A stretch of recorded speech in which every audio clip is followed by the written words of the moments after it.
문화재거든요. 1983년에 국가가 중요 무형문화재로 지정했습니다. 그리고 2011년에는 무예로서는 최초로 유네스코가 인류 무형문화유산에 등재했죠.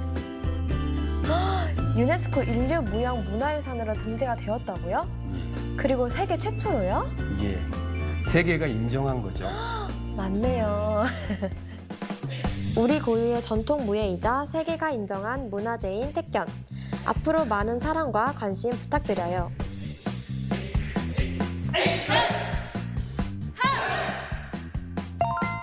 한국 바로 알리기에 함께해 주세요.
In our headlines on this Monday, April 6th, here in South Korea, speaking to members of his cabinet and of the emergency economic team at the Blue House earlier this morning, President Lee Jae-myung calls for energy supply chain diversification and at the same time reduction in fossil fuel dependence.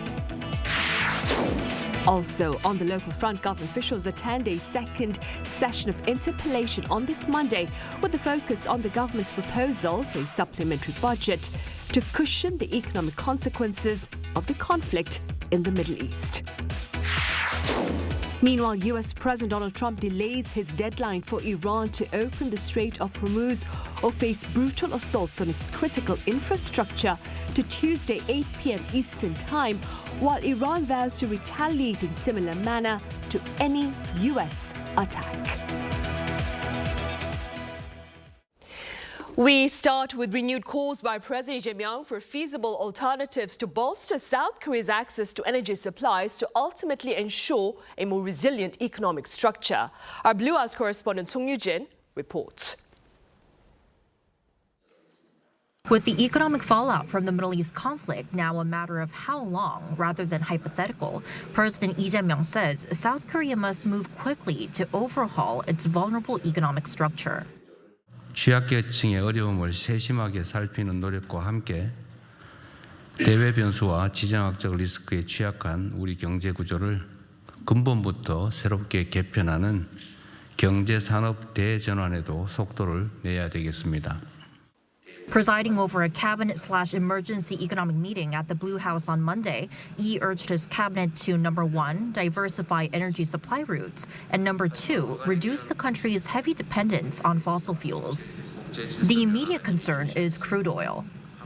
Around 2/3 of South Korea's crude oil imports pass through the Strait of Hormuz, which Iran has closed to most commercial shipping. An alternative being considered is Saudi Arabia's port of Yanbu on the Red Sea coast, which has a maximum export capacity of about 5 million barrels of crude oil per day. 지금 우회 수입할 수 있는 루트가 그렇게 많지도 않고 위험성이 조금 있다고 원천 봉쇄하거나 하면 대한민국 전체 원유 공급 문제에 심각한 영향을 미쳐서 국가나 국민들에게 너무 위협이 크니까 그 균형을 잘 맞춰야 됩니다. The government says it will resume Red Sea transits by oil tankers that meet, quote, certain conditions, with the foreign minister saying the likelihood of the route being completely blocked or directly targeted remains low. This comes after South Korea issued an advisory last month urging its vessels to avoid the route due to security concerns. On energy transition, Lee called for measures to expand renewable energy use, such as the swift introduction of more flexible solar pricing. The idea is to set lower daytime rates when supply is abundant. 지금 유럽이나 이런 데는 이미 하고 있는 거 아니에요? 에너지 섬나라니까 더 빨리 더 세게 해야 되는 거 아니에요? While much of the discussion focused on long-term reform, Lee also stressed the need for swift execution of the government's supplementary budget once it passes parliament. The more than $17 billion package is aimed at cushioning the economy from the energy and inflation shock caused by the war. The National Assembly is set to begin reviewing the government's extra budget bill on Tuesday, with the aim of passing it at a plenary session later this week. 송유진, Arirang News. And efforts between the government and ruling party are underway to actively secure supplies of crude oil and related petroleum products such as naphtha. Our political correspondent Moon Hae-ryun has details. South Korea's government and ruling party are intensifying efforts to secure alternative crude oil supplies amid growing concerns over economic stability and energy security following disruptions in the Strait of Hormuz. Speaking after a high-level policy consultation at the National Assembly on Monday, ruling party lawmaker An Do-gol said Seoul is engaged in active diplomatic negotiations with key energy producers, including Saudi Arabia, Oman and Algeria, with special envoys led by the Foreign Ministry among the options under consideration. The government is also weighing up plans to reroute South Korean flag tankers through the Red Sea, with up to 5 vessels potentially directed to Saudi Arabia's port of Yanbu. To address immediate supply concerns, authorities are looking to release strategic petroleum reserves, with state-held oil to be supplied first to domestic refiners and later swapped out once new imports arrive. Private refiners are also being supported in sourcing additional supplies from third countries. Beyond crude oil, officials are closely monitoring supply chains for naphtha, a key petrochemical feedstock. A daily monitoring system covering 50 major industries is now in place, backed by measures including export restrictions and allocation controls. While domestic supply appears to be stabilizing, officials warn that managing petrochemical exports remains complex, given the potential for broader market repercussions. On the financial side, the government has earmarked 470 billion Korean won, over $311 million in its supplementary budget to help offset the cost of alternative naphtha imports. This sum currently covers around 50% of the price gap, though the ruling party is reviewing industry calls to raise that to as much as 80%. Structural reforms to the domestic fuel distribution system are also underway. Authorities have agreed in principle to replace the existing post-settlement pricing system, which typically finalizes prices a month after delivery, with a cycle shortened to within 1 week, with further details expected later this month. Officials are also moving to ease exclusive supply contracts, reducing the mandatory purchase ratio from 100% to around 60% to improve market flexibility. Moon Hae-ryun, Arirang News. South Korea is also closely monitoring events around the Strait of Hormuz this week as 26 South Korean ships remain in nearby waters. The Foreign Ministry is placing priority on the safety of these ships and their crew members. Separately, the Blue House has denied a media report claiming humanitarian aid was being considered in connection with transiting the Strait of Hormuz. Also, with regard to the strait, the Korean government is reportedly coordinating with relevant countries for freedom of navigation and the safety of all vessels. Back at the Parliament, government officials attended a second session of interpellation on this Monday with the focus on their proposal for a supplementary budget to cushion the economic consequences of the conflict in the Middle East. Our National Assembly correspondent An Sung-jin fills us in. Fierce political battles continued through the second day of government questioning sessions, which this time focused on the economy, especially the Middle East war's impact on it. The National Assembly convened a plenary session on Monday with government officials including Prime Minister Kim Min-seok and Finance Minister Koo Yoon-chul present. As anticipated, lawmakers from the ruling and opposition parties clashed over the government's proposed supplementary budget, drafted in response to the ongoing conflict in the Middle East. The plan proposes spending around 26.2 trillion Korean won, or $17.4 billion to alleviate the impact on the public, SMEs, and businesses in general. The ruling Democratic Party continued to stress its efforts on examining broader measures tied to energy security and the economy by expanding shipping routes, including passage through the Red Sea, and diversifying supply sources and regions. The Middle East situation accelerated a transition toward renewable energy to reduce structural reliance on fossil fuels. We look to expand the diversity of energy types and supply chains to better withstand external shocks. The main opposition People Power Party argued that key components of the budget proposal, such as subsidies to offset high energy prices and funding for renewable energy projects, are mere cash handouts for electoral purposes. Rising energy costs, prolonged supply chain instability, and the development of chip clusters were also discussed during the session, with lawmakers pressing the government to detail its contingency measures. The supplementary budget will be further scrutinized by the Parliamentary Budget Committee over the next 2 days, with debate expected to continue to the next plenary session this Friday.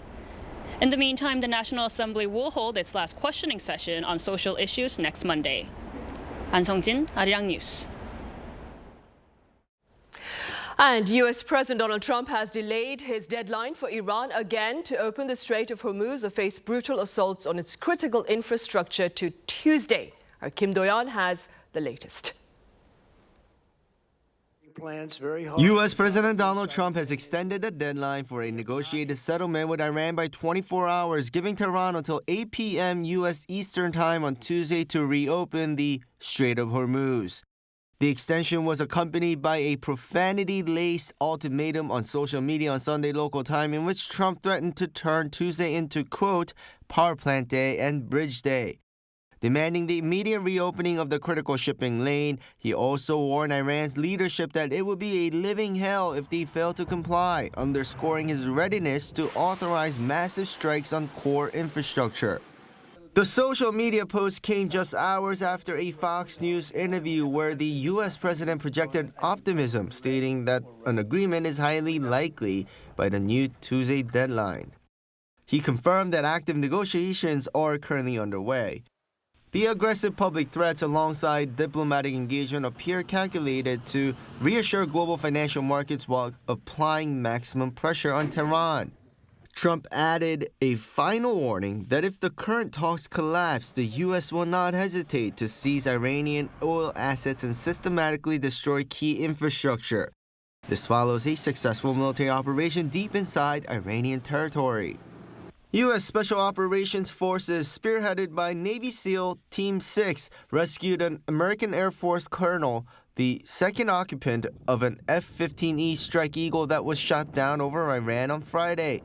The weapons systems officer evaded capture for more than 24 hours in hostile, mountainous terrain before a 48-hour extraction mission brought him to Kuwait for medical treatment. The aircraft's pilot had already been rescued. During the exfiltration, U.S. forces deliberately destroyed two of their own disabled transport aircraft to prevent them from falling into Iranian hands, directly contradicting claims from Iranian state media that a U.S. military plane was shot down during the search. Kim Do-yeon, Arirang News. Iran, meanwhile, has vowed to retaliate in a manner that corresponds to the threats that Mr. Trump has made against its infrastructures. Our Lee Sing-jae reports. Iran is warning of direct retaliation against any attacks on its infrastructure as tensions with the United States continue to rise. According to Iran's foreign ministry, its military is ready to strike U.S.-linked assets if faced with what it calls an act of aggression.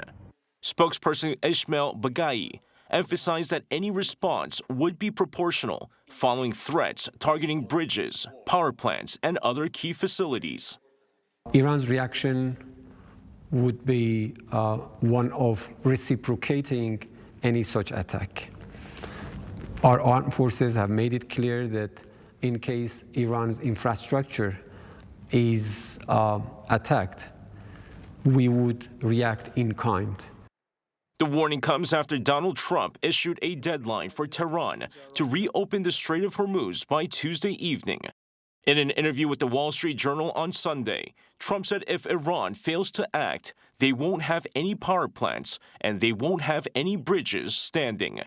Tehran has condemned those remarks, calling the targeting of civilian infrastructure a criminal mindset and accusing Washington of inciting war crimes. Baghai also addressed the American public, arguing the conflict is a war of choice by the U.S. administration, not its people. He pointed to protests in several U.S. cities as a sign of opposition and accused the U.S. of carrying out atrocities, including a strike on an elementary school early in the conflict. At the same time, diplomatic efforts are underway to prevent further escalation. Oman and Iran held high-level talks on Saturday, focused on maintaining maritime stability. Officials and technical experts met over the weekend to discuss options for ensuring the safe passage of vessels through the Strait of Hormuz. Both sides say proposals were presented and will be reviewed, offering a potential path to reduce tensions in a region critical to global energy supplies. Lee Seung-jae, Arirang News.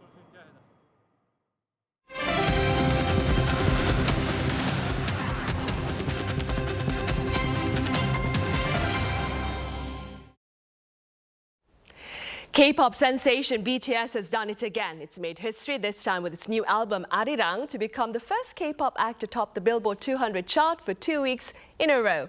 Our culture correspondent Choi Young-eun covers this milestone. According to the Billboard 200 chart, BTS's latest album Arirang has held on to the top spot. The album earned 187,000 equivalent album units sold in the United States for the week ending April 2nd based on data from Luminate, making it the first K-pop album to retain the top spot on the Billboard 200 for a second week. The album debuted with 641,000 units, marking the biggest opening week for a group album since 2014. It also recorded 532,000 in pure album sales, the highest weekly total for a group album in over a decade. Following explosive first-week sales, the album maintained strong momentum into its second week, surpassing the group's previous 6 releases that each spent 1 week at the top.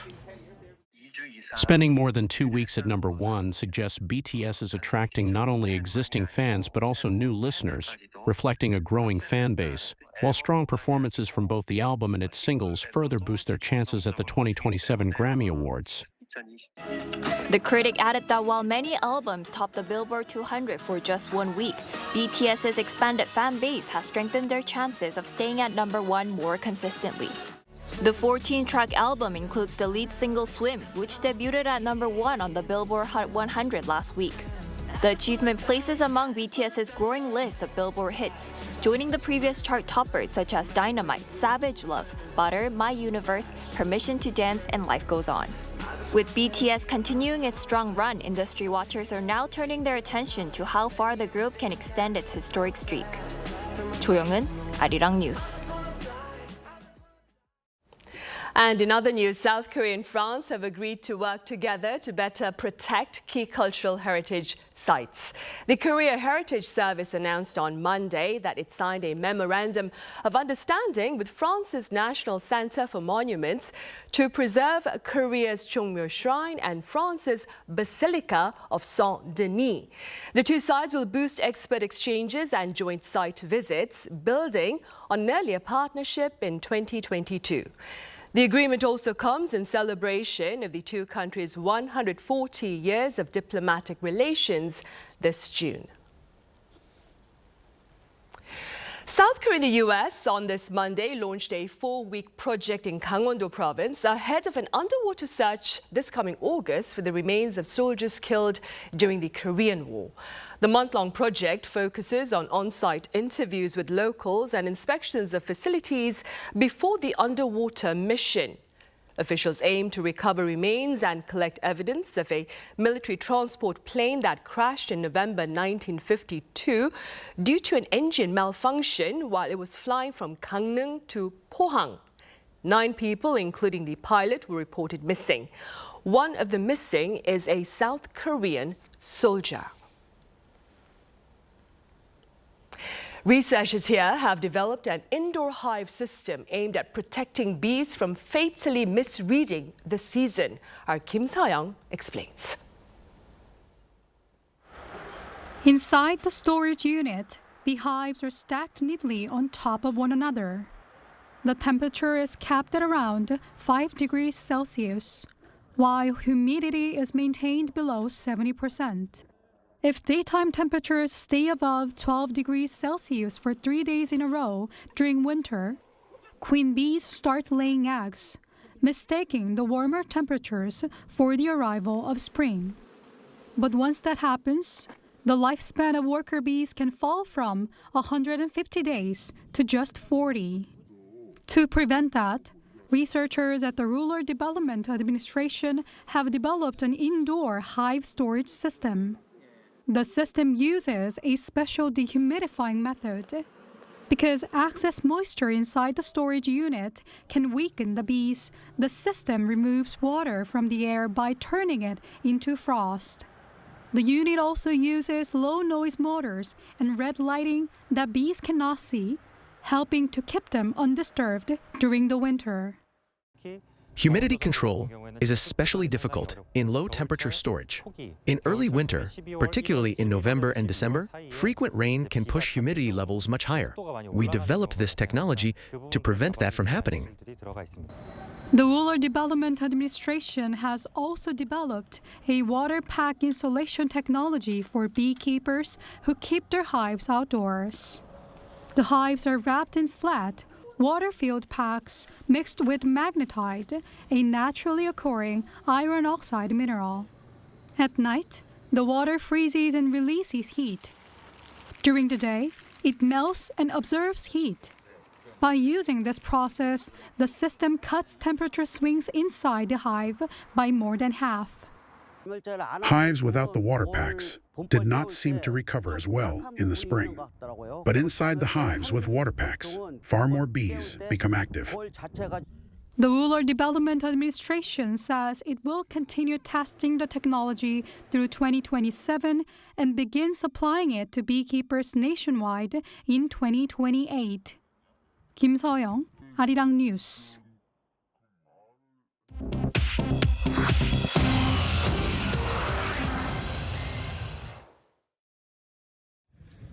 This is The World Now, bringing you everything you need to know from around the globe.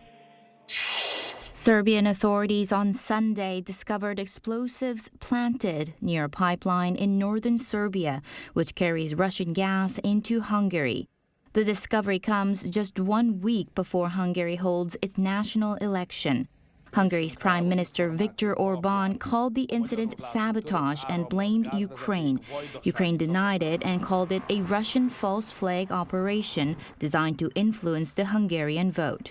Adding to the suspicions, a former Hungarian intelligence official said security circles had already been privately discussing a plan for exactly this kind of staged attack.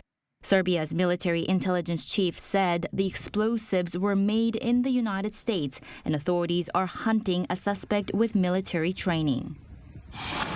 On Sunday, 8 OPEC Plus members agreed to raise output quotas by 206,000 barrels per day for May. OPEC Plus says the move signals readiness to ramp output up the moment the Strait of Hormuz reopens. Analysts are calling the move largely academic while the waterway remains closed. The increase covers less than 2% of what has been affected by the closure of the strait. Missile and drone attacks have also severely damaged energy infrastructure in the region, and officials say it would take months to recover even if the war ended today. OPEC Plus holds its next meeting on May 3rd. Pope Leo made his Easter Sunday address to thousands gathered in St. Peter's Square in Vatican City and called on world leaders to lay down weapons and abandon all desire for conquest and domination. The first American pope also warned that humanity risks growing dangerously numb to violence and announced he will host a special prayer vigil for peace at the Basilica on April 11th. Last week, Pope Leo appealed directly to U.S. President Donald Trump and urged him to find an off-ramp to end the Iran war. Chu Ji-hyun, Arirang News.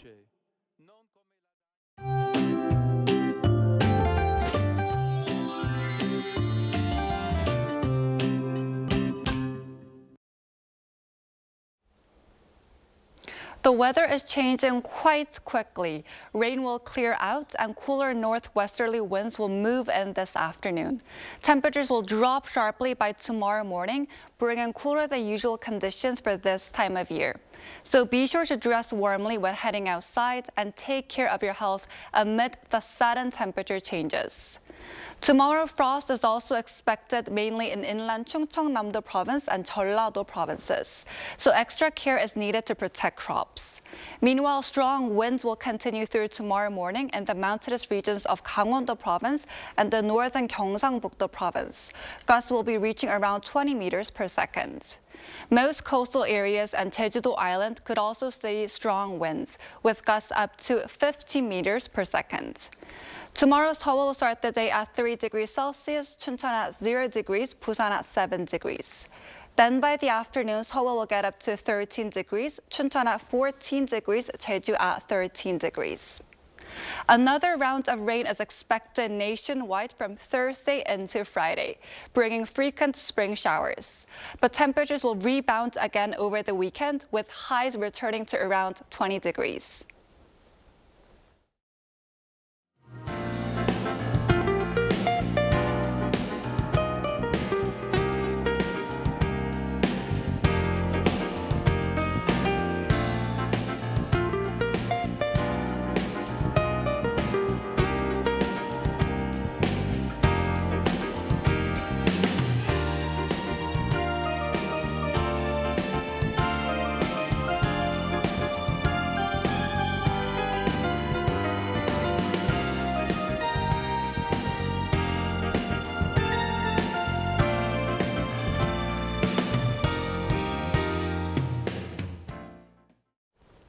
Right, those are the headlines at this hour here in South Korea. Coming up right after this break is our daily panel session, and today we touch upon the latest events on the unrest in the Middle East. So do stay with us, and thank you for now.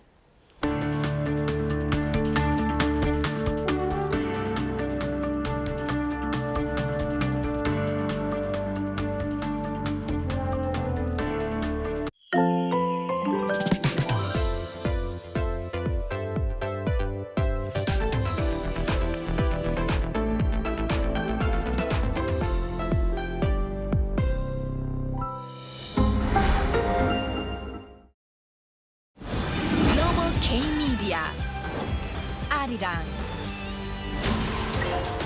As Korea's representative global broadcaster, Arirang bridges Korea and the world for media exchange and delivers accurate information about Korea in the global community.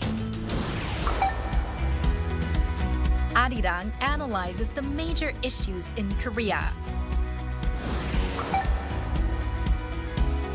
Arirang shares the full spectrum of K-culture with viewers around the world.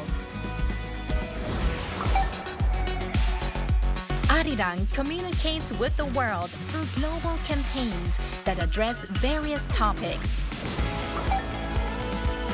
Arirang is leading the transformation in the era of AI. Korea's representative global broadcaster. Arirang.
Party held its first debate over the weekend. The economy is expected to expand 2.5% this year.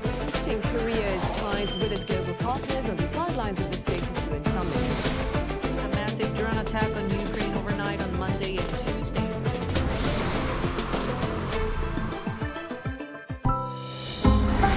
Arirang.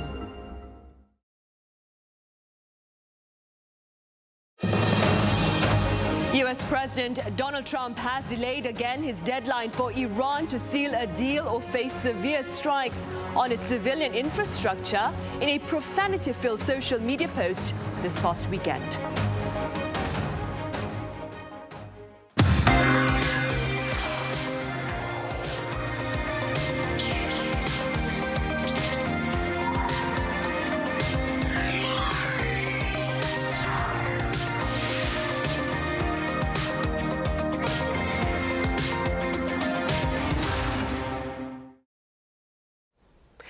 Hello, hope your work week is off to a good start. It's Monday, April 6th here in Seoul. I'm Min Sun-hee. Pundits here in the country believe this particular week may prove to be quite crucial in the conflict in the Middle East amid the looming deadline by Mr. Trump and efforts by mediating nations like Pakistan to ease tensions. For more on this, I have Thomas Maresca with American news agency UPI in the studio. Thomas, welcome back. Thanks, great to be here.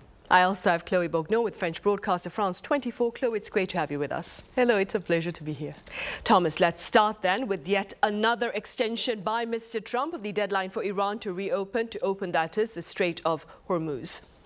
Right, so on Sunday, he posted on Truth Social, as you mentioned, a profane post, a shockingly profane, I would say, but saying that they were going to extend the deadline basically to Tuesday, and then later clarified Tuesday, 8 p.m., U.S. time or Eastern time, and warned that it would be power plant day and bridge day all wrapped up in one, basically threatening to bomb civilian infrastructure, bridges, power plants, which many have pointed out constitutes a war crime actually. Later on he gave some interviews to other media, during that day too, and told the Wall Street Journal that, again, threatened if they didn't do anything, they won't have any power plants, won't have any bridges standing, saying it would take around 20 years to rebuild the country if they even have a country. Right, and so this is this latest extension. Initially it was March 21st, Trump had given 48 hours before the U.S. started obliterating the power plants. Then a couple days later, he postponed it for 5 days, saying that there were productive talks. Then on March 26th, he extended it for 10 days, which would have been Monday today, but then on Sunday he did this additional extension. So, we've seen this process going on, and it's, there's so much kind of different information coming in and out of talks and not. I mean, actually today, Axios reported that negotiators are pursuing a 45-day ceasefire, and this is among, I don't know who exactly it is, it's U.S., Iran, and regional mediators. And Trump, I guess, told Axios that his envoys, which is Steve Witkoff and Jared Kushner, are holding intense negotiations, but there's also been these other negotiations that you had mentioned with Pakistan. Egypt and Turkey were involved, so these kind of indirect negotiations. We've also seen that Oman and Iran were holding negotiations for passage of ships through the strait.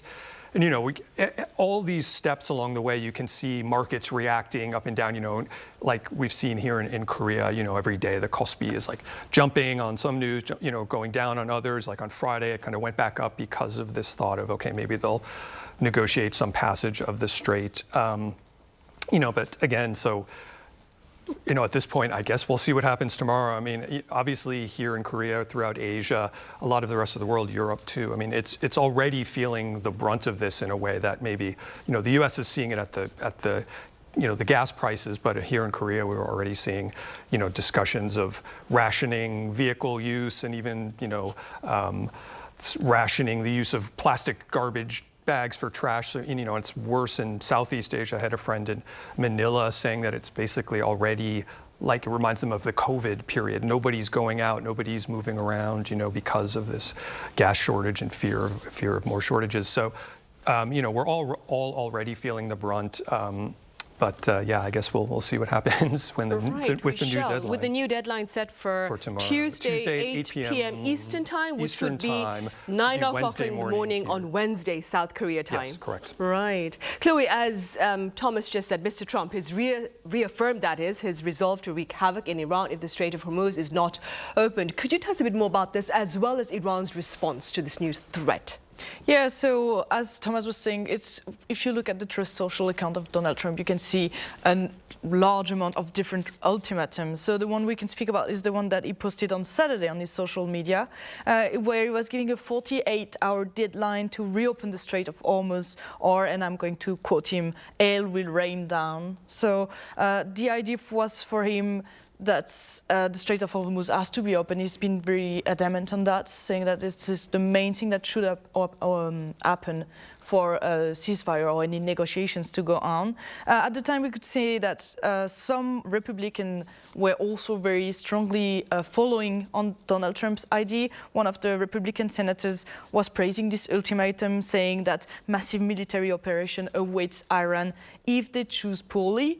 At the time, Iran decided not to listen to Donald Trump and to that specific ultimatum. So I'm very speaking about the one that was supposed to be finished today, actually.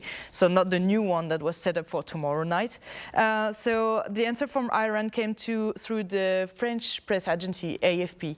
And they explained the Central Military Command rejected Donald Trump's threat, and they say that the president's threat was a helpless, nervous, unbalanced, and stupid action. So we see that Iran is not taking the bait and does not want to negotiate on opening back the Hormuz Strait. They've been also saying more recently that the strait will remain closed until Tehran receives payment for war damages. So they're kind of taking Donald Trump on his own game there, like putting their own condition as well. And as Thomas was saying, actually, we're going to see what will happen in the coming days and to the next deadline or the next one if Donald Trump still changes the deadlines. But it's a very ongoing situation. Right, it is. Thomas, also this past weekend, we heard about the dramatic rescue mission of a U.S. airman whose U.S. fighter jet went down in Iran after being shot. Could you tell us a bit more about this particular mission? Yeah, this definitely seems like something that a movie will be made of it, probably. I'm sure I can see the treatments already in play, and there's been some really, really detailed reporting that's come out since this mission was successful. I mean, I was looking at the New York Times had a very, very long, almost like a minute-by-minute TikTok of the rescue, and with multiple bylines and multiple sources, which kind of tells you already clearly the U.S. military wanted this story to sort of get out there as this kind of adventure, maybe something that people could kind of latch onto as a for an unpopular so far war, this kind of heroic mission. But yeah, so it was basically this F-15E Strike Eagle jet was shot down on Friday in Iran. And there was two crew members, and both ejected, and the pilot was rescued fairly soon afterwards. But then there was he was a weapons systems officer who was a colonel, and was not found for a while, and there wasn't, we didn't know where he was, and there was a search on for him, and Iranian state media was reporting that they would offer rewards for his capture, and clearly he would be a valuable asset for negotiations if they were to capture him. And yeah, there was just this today, I believe it was, this detailed account in the New York Times where it described what happened next, and basically this colonel had managed to hike up a 7,000-foot high ridgeline, which I guess is a couple thousand meters or something, and wedged himself into a crevice and was hiding there. And he has a beacon that he could sort of ping every once in a while. Didn't want to leave it on, I think, for too long to signal that where he was. And then apparently like 14 hours after the jet went down, some U.S. forces got the signal from where he was, and they were, doing reconnaissance. And they realized there were already like Iranian forces were surrounding this base of this mountain where he was hiding. And there's, they went into action. Apparently the CIA spread this false information that he had been found and was being transported out of the country, hoping that would, divert resources in that direction. And then they just basically had assembled this team of special operations forces. It's like SEAL Team 6. Delta Force commandos, that kind of thing. And then they, some helicopters went to the mountain range where he was hiding. And I guess some officials to the Times described it as one of the most challenging and complex and special ops history. Had this mountainous terrain, the Iranian forces all around. Did some bombing to set the ground, and then, basically were able to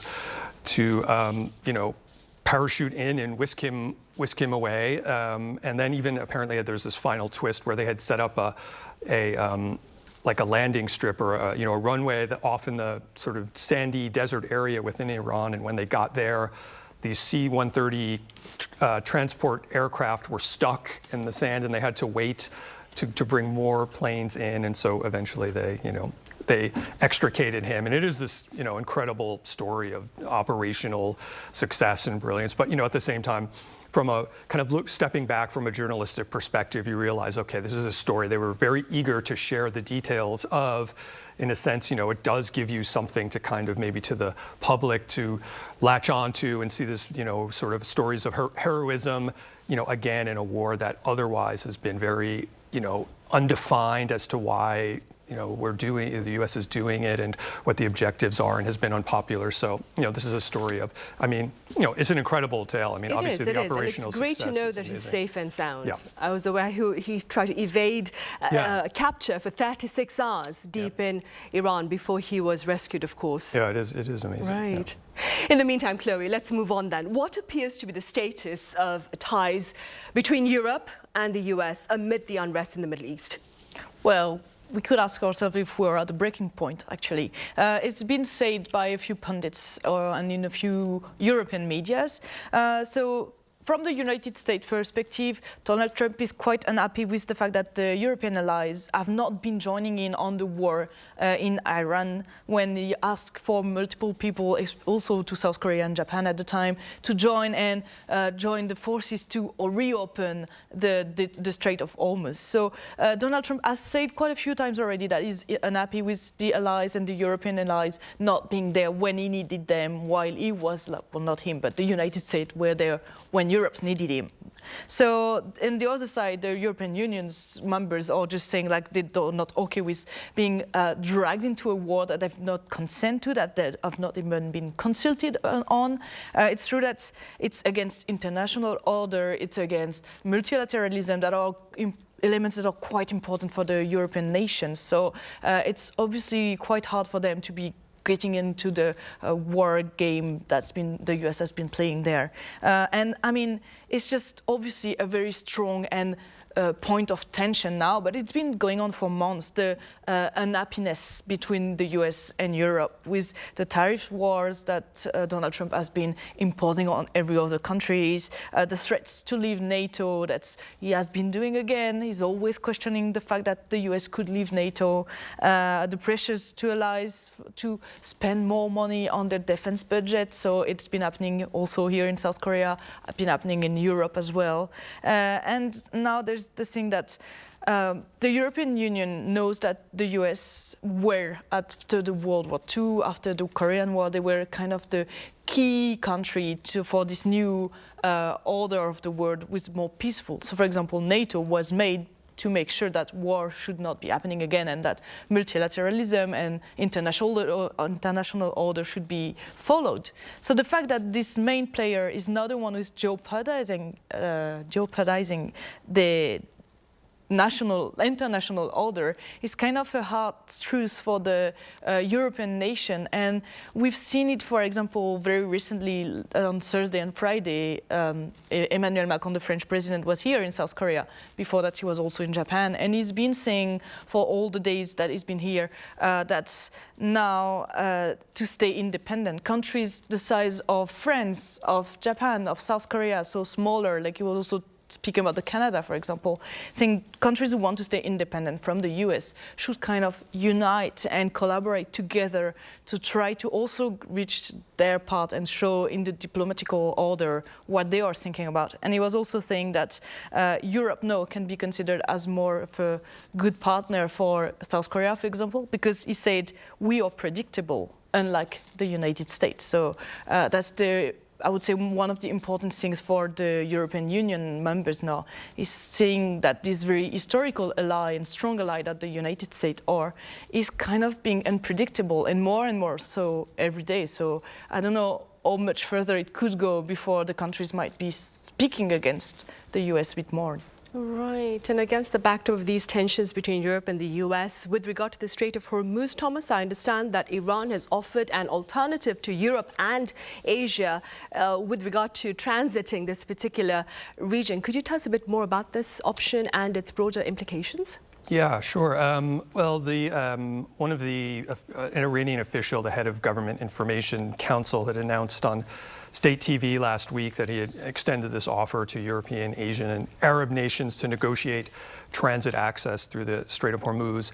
And this has already been kind of in place. There's one sort of the shipping journal called Lloyd's List is calling it Tehran's toll booth. They've already set up a system to allow passage negotiated basically either, some friendly countries' vessels, but there's also a payment system that they've set up. And the twist of it, though, is that they want payment in Chinese yuan or crypto, so not dollars. And there's been reports, CNN reported, that at least 2 ships have already done this payment, one Japanese and one French in yuan for safe passage.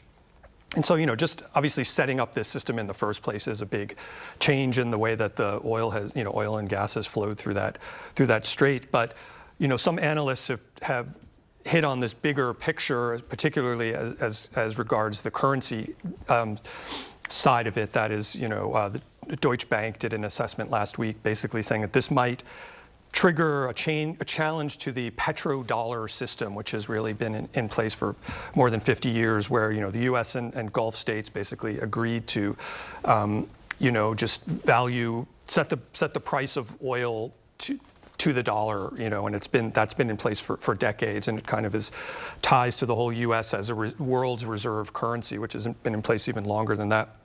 And so, this idea that now these alternate payments are going to be part of this proposed system, it's, I think there's a sense that, people question how much it may be a genuine threat to the dollar's long-term status. But, this yuan for passage arrangement does go along with some of these efforts from, China has been trying to push its own currency as a global reserve. And we've seen a few, Russia has kind of moved to doing its energy payments in the yuan. And India was even recently trying some alternative payments, and the BRICS countries were talking about setting up their own. So the U.S. has a lot of entrenched strength in this global dollar system, but you are seeing pushes against it in a way that and as much as the global and geopolitical order is kind of shifting around a bit lately, and I think this really is a sort of direct and concentrated version of what potentially is a challenge to the dollar's strength. And it would be a very significant change in just within the U.S.'s own the security and just everything, the low interest rates that the U.S. has enjoyed with the dollar as a global reserve currency for decades and decades. This is something that at the very least seems to be another upheaval that this Iran conflict is kind of bringing to the world stage. Right, and speaking about oil supplies, Chloe, speaking to your media outlet, some energy pundits have said that the EU currently is facing its largest oil supply disruption in history. Could you share their concerns with us a bit more? Yeah, sure. So in an interview with France 24, Francesco Sassi, who is an expert in energy geopolitics from the University of Oslo, said that there's been a problem with this energy crisis in Europe because, according to him, the European Union has not been sincere on the real consequences for the population of this crisis as for now. So they've been kind of, according to him, hiding a bit what's really happening, while So because of that, the measures are not up to date yet, and probably population are not aware enough of what's going on. So he has been raising, let's say, three, if I should make a shorter version of it, three main fears according to him. The first one is that there's a toolbox of measures that have been offered by the European Union to state members so that they could try to pick it up inside there, some measures to help alleviate the consequences of the blockade and the oil crisis that's going on.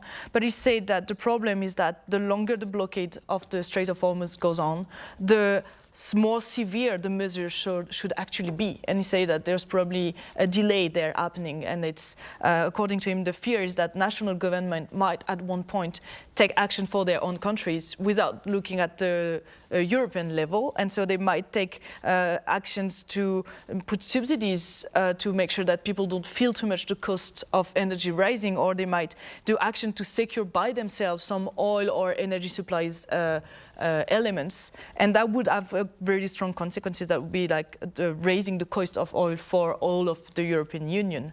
The second thing is, according to him, that currently the consequences are mostly felt in the Asian economies, so not in Europe yet. But the problem is because, I mean, the whole world is working together and trade is international. He's saying the European Union and countries are also going to feel at one point with delay the consequences that are impacting now Asia, because both sides of the world are working together and trading together. So at one point the prices will be felt at a rising cost for Europe as well.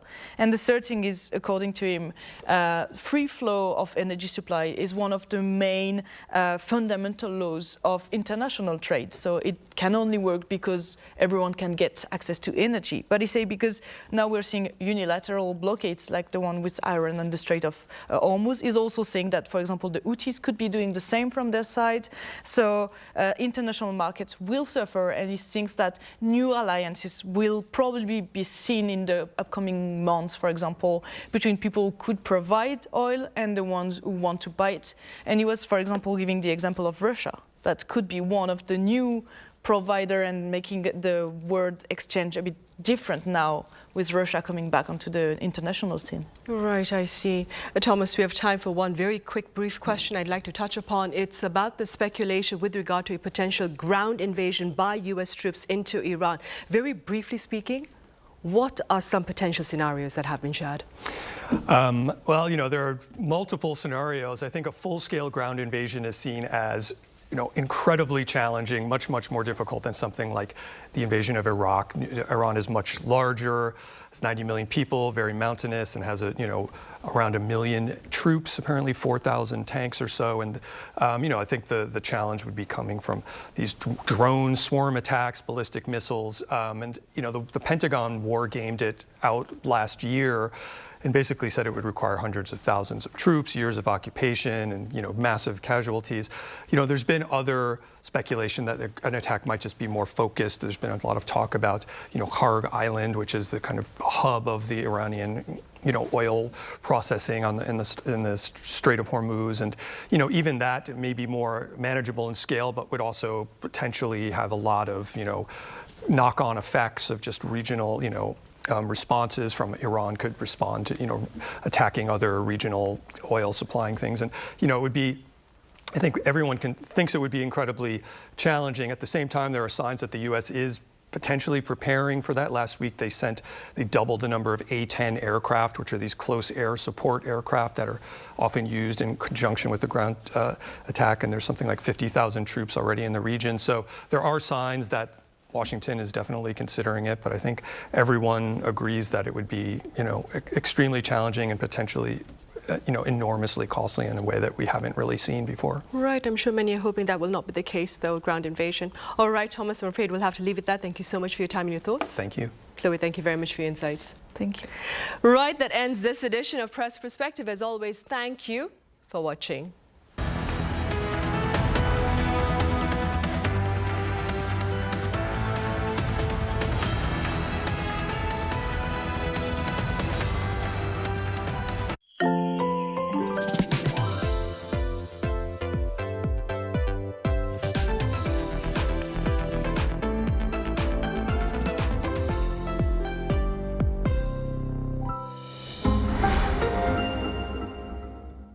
How to survive in Korea.